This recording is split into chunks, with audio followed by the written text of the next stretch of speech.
Сіздер сенесіз бе?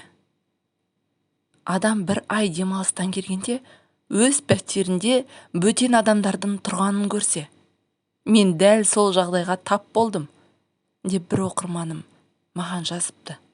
Армысыздар Жаңға жылу арнасының тыңдармандары. Сіздермен Айкерімнің әңгімелері. Бүгінгі оқиға шынайы эмоцияға толы. Менің бір оқырманым айтып берді.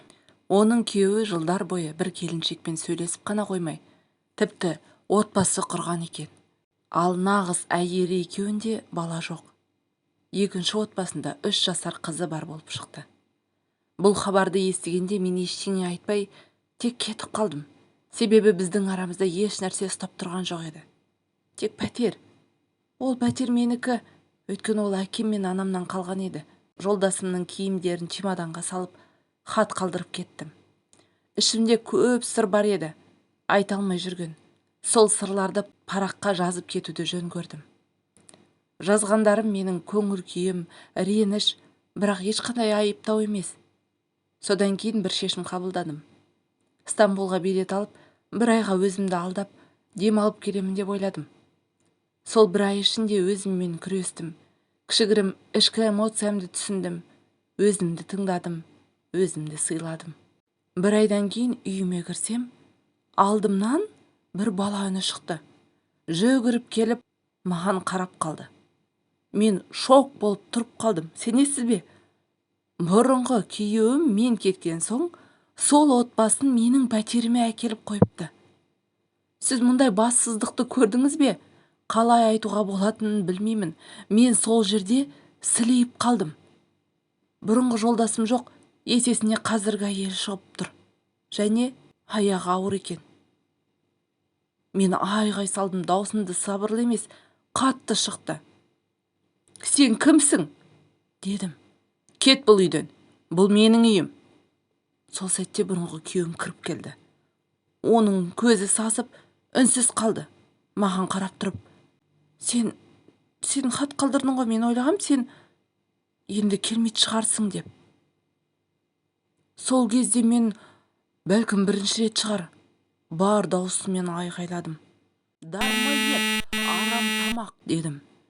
Мен сені қамтамасыз етіп, басыма отырғызған екенмін. Сен әлі де менің артынан жүруді тырысасың. Мына балаларға қандай әке боласың? Осы күнге дейін мен сені сүйреп келген едім. Жоғалыңдар. Сосын келіншекке бұрылып қарадым. Ал сен, дедім. Өтірікті айтуды қоймасаңдар не болатынын білмеймін. Мен сендерге тап қазір бір шындықты ашайын. Сен, Бақытбек, ешқашан әке бола алмайсың. Тыңда, осы күнге дейін мен сенімен бірге қанша уақытымды, өмірімді өткізіп алғаныма өкінемін. Мен сен сынбасын деп, бәрін өз мойныма алдым. Мен кінәлімін деп, өзімді қаралап көрсеттім ел жұртқа. Мен емес, мұнау тұрған сен бедеусің. Bir дем алып, соңғы сөзімді қаттырақ жеткіздім. Ал енді өздерің шешіңдер. Мен айтарымды айттым.